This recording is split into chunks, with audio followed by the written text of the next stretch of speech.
Yo, what's going on, guys? This is Dylan from ROTOSZN.com, and in this video I'm going to be going over the first NFL regular season slate we have on DraftKings. The preseason is finally over.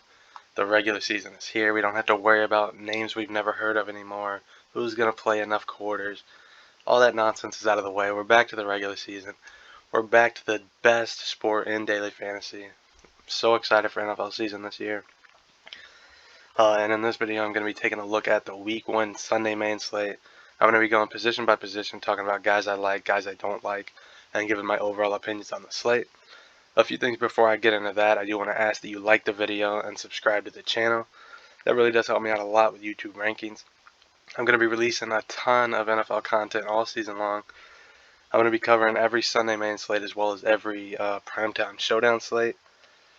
And then I'm also going to be doing prize picks props videos for all of those slates. I'm going to be doing stack videos. There's going to be tons and tons of NFL content coming all season long. So go ahead and subscribe to the channel so you don't miss out on any of that. And then I also want to mention ROTOSZN Premium.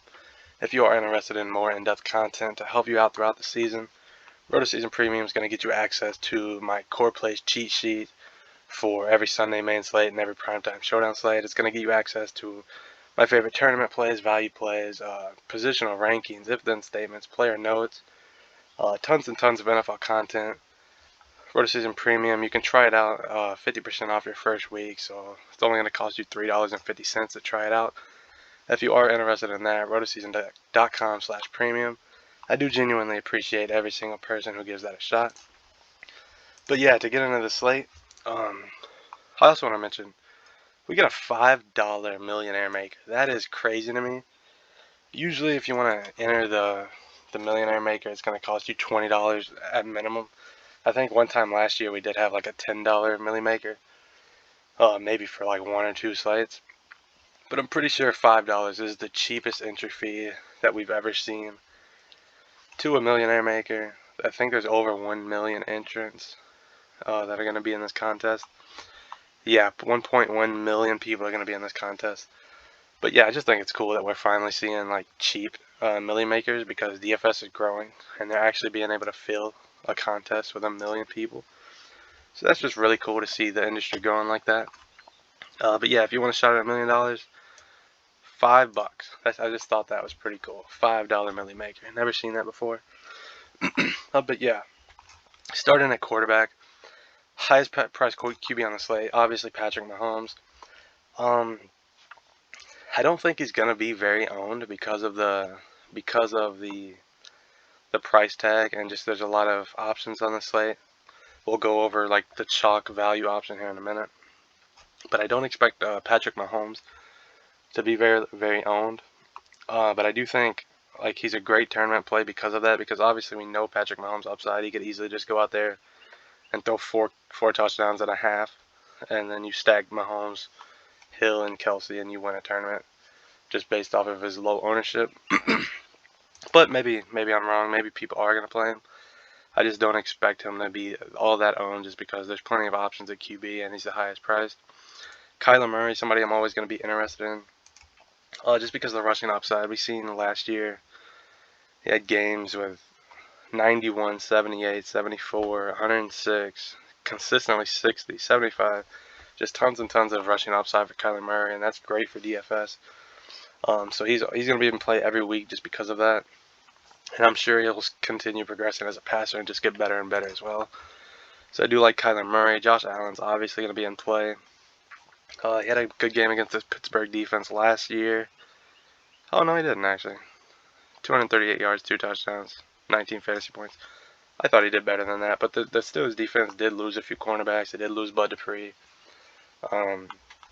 So Josh Allen's a fine play at QB. Deshaun Watson obviously not playing. Russell Wilson started out last season. He seems to do that every year. He starts out like crazy hot. I remember last season, the first few weeks, 3, 5, 6, 4, 5, 6. Oh shit, that's rushing attempts, my bad. But anyway, 5, 5, 5, 4. Like he started last season looking like he was going to break the touchdown record, and then he just windled off and didn't play very great at the end. And he seems to do that quite a bit. But if you do want to catch Russell Wilson while he's hot, do it at the beginning of the season. I think he's perfectly viable. Aaron Rodgers, obviously viable. This is expected to be a high-scoring game, I believe. So Green Bay, New Orleans, a 49.5 over/under, 4.5 point spread. So expected to be a pretty high-scoring game. Rodgers is always in play, can stack him with Adams. Herbert, another guy, he had a great rookie year. Always in play. I expect him to get even better. I think Justin Herbert's going to be one of those 15-year QB guys that we're talking about. He just looked so good last year as a rookie. Ryan Tannehill gets Julio Jones. Love Tannehill as well, 6,500. I do expect the Titans to pass a little more this season, just because I don't think they want to keep running Derrick Henry quite as much as they do, because, running back lifespan. But yeah, when they added Julio Jones, I think Ryan Tannehill is just going to get even better. He had a great season last year. I think he's perfectly viable. Jalen Hurts is a guy I wanted to mention as well. That rushing upside. 106 yards, 69. I know. I think he only started these 4 games. So in the 4 games he started, of course, that last game he got benched because they were gonna beat Washington, and then he got benched because they were tanking. But yeah, he had 106 yards, 63 yards, and 69 yards in the games that he started and finished. Very high rushing upside for Jalen Hurts. I think he's a great play every week in fantasy because of that. Ben Roethlisberger. I'm a biased Steelers fan, but I do think he's being slept on this season. I think he's a pretty sneaky tournament play in this game. It should be, or actually, no, I'm wrong.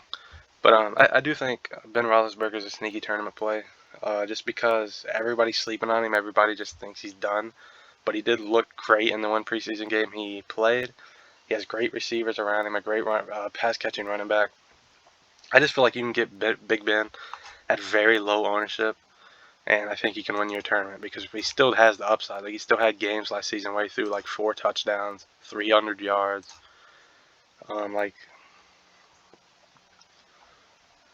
Against Cincinnati, 333 yards, 4 touchdowns, no interceptions. Like, Big Ben still has that crazy upside, that he hits a few times a year. And with everybody sleeping on him, and I feel like his ownership is going to be absolutely nothing. So I do like Big Ben as a sleeper play. And this slate, Tua, not much interest. Tyrod Taylor, I think you can probably take a shot on him, because he is the starter. He has rushing upside. Ownership shouldn't really be anything. Jameis Winston, 5,200, because this slate was released like before preseason even started, so they didn't know who was going to start. So Taysom Hill and Jameis Winston are both 5,200. I think Winston's a fine play. I do think he's gotten better since he was in Tampa Bay. I think he doesn't have a ton of receivers. Obviously, Mike Thomas isn't playing. I think he's playable for GPPs. Not a ton of interest. But then, where is he? Where is Mac Jones? This is what I want to talk about. 4,400 Mac Jones. This is going to be the go-to value QB on the slate. I do expect his ownership to be kind of high, just because you can get a starting quarterback for 4,400. Mac Jones looked great in preseason. He has some nice weapons in the New England offense. He has some good running backs. I think Mac Jones can have a really, really good rookie season. And at 4,400 this week, this is the only time you're going to get him at 4,400 all season long. So if you want Mac Jones 4,400, this is your only chance. I do think he's a fine play. Moving on to running back.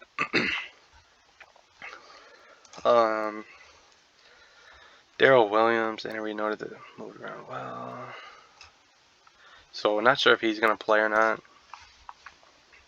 Devin Singletary, not a ton of interest against. Oh shit, what am I doing? My bad. Alright, CMC against the Jets, ton of interest. Best pass catching running back in the NFL. A ton of usage.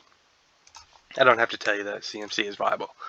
Dalvin Cook, and again, all these, you know these top guys. Derrick Henry is the best running back in the league. Alvin Kamara going to catch a lot of passes out of the backfield. Jonathan Taylor had a great season last year. I do expect him to kind of get Brock back a little bit. I don't expect him to do as well as last season, but he's still fine. Saquon Barkley, gearing up to play week 1. I expect him to go.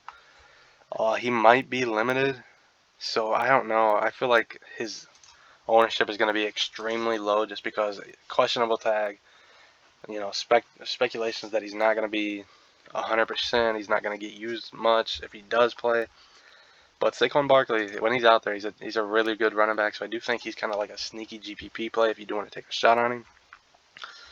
Obviously, Nick Chubb, great season last year. He's going to be viable on every slate. Austin Eckler, another guy that catches a lot of passes out of the backfield. Do love him all season. Every slate, he's viable. I'll be playing him every week. Aaron Jones, another guy, consistent usage. You know, he's a starting running back, going to get plenty of opportunity. Don't expect him to be too popular, but you know, he's viable. You can plug him in. James Robinson with Travis Etienne out. Gonna be going. I don't know why they drafted Travis Etienne when James Robinson had such a good rookie year. But Travis Etienne is injured regardless, so James Robinson, RB1, very viable at 6,400. Najee Harris, 6,300, catching a lot of balls out of the backfield for Pittsburgh in the preseason. I do expect him to have that Le'Veon Bell type of role for Pittsburgh. So I think because of that pass catching upside, he's going to be viable every single week. I do like Najee Harris. Joe Mixon, viable every week. Myles Gaskin, it just came out that he is a 3-down back. It doesn't say it right here, but yeah. I can't. The coach's name is Brian Forbes. Okay, so Brian Flores came out and said that Myles Gaskins is going to be a 3-down back. That's not going to be running back by committee. Myles Gaskins is the #1 back, so he's very viable. He played pretty good last season at 6,000. I do expect that price to go up throughout the season, so you're getting him at a discount. Antonio Gibson had a good season last year. I expect him to stay having pretty good usage. You know, he had some really big games, 39 fantasy points. Yeah, I expect him to have similar usage as last season. He's a fine play. And then we're going to go on to wide receiver. Alright, so Devontae Adams, with Rodgers playing, no holdout, no trade, no nothing. Devontae Adams is still the best wide receiver in the NFL just because he has Aaron Rodgers as a quarterback. He's going to be viable every week. You can stack him and Rodgers up and feel pretty comfortable.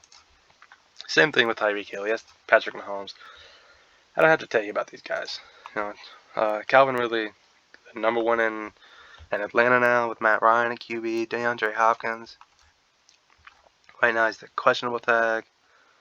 Hasn't been practicing. However, he doesn't need many reps to be ready for week 1. So I do expect Hopkins to play. Obviously one of the best wide receivers in the NFL. Justin Jefferson, great rookie year. He's valuable. Stephon Diggs, viable. DK Metcalf. You know, if we see beginning of the year rush with DK, gonna be a great play. But it's just, can Russ, you know, stay consistent throughout the year to make DK one of those best wide receivers in the NFL. AJ Brown, questionable tag. This is a guy I'm going to be looking at all season long. I do prefer AJ Brown over Julio, to be honest. I think people are expecting AJ Brown to take a #2 role behind Julio. But I actually think Julio is going to be taking the #2 role behind AJ Brown because he's younger. He had a great season last year. He's just a dominant player. AJ Brown is.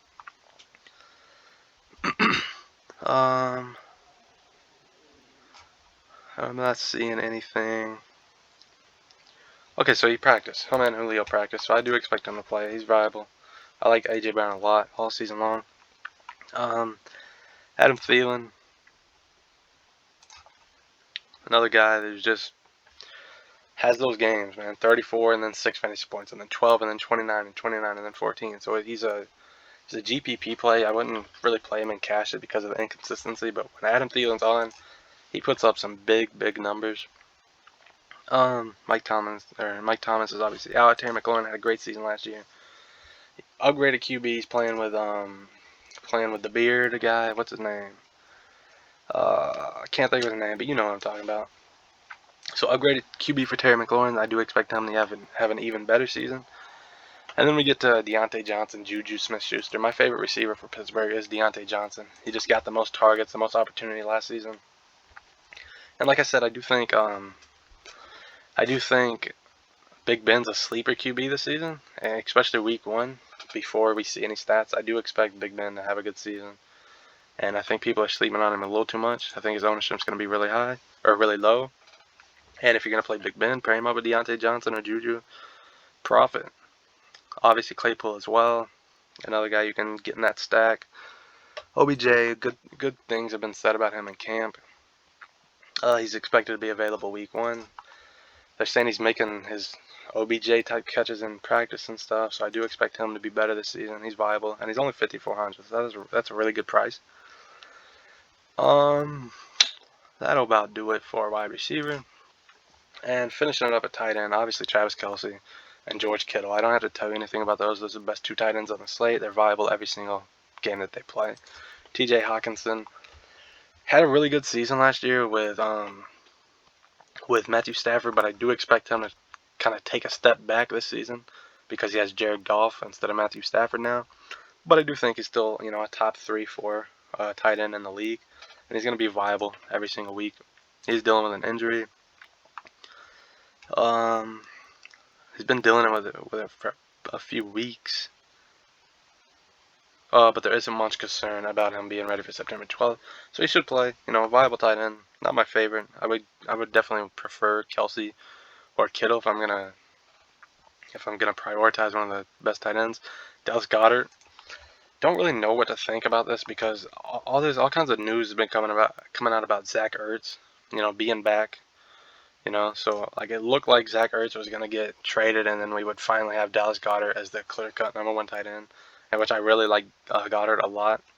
But Ertz is still there, so he's gonna be, taking away those snaps, taking away that opportunity. So we still don't have Goddard as a number 1 tight end. So not too excited about that. Logan Thomas quietly had a really big year last year. Doesn't get talked about much. Upgraded QB. I think he's viable. 4,600. He's actually a really good tight end play. And then Kyle Pitts, I want to mention. So probably the most hyped tight end I've ever seen coming out of college. Didn't really get any preseason action or much.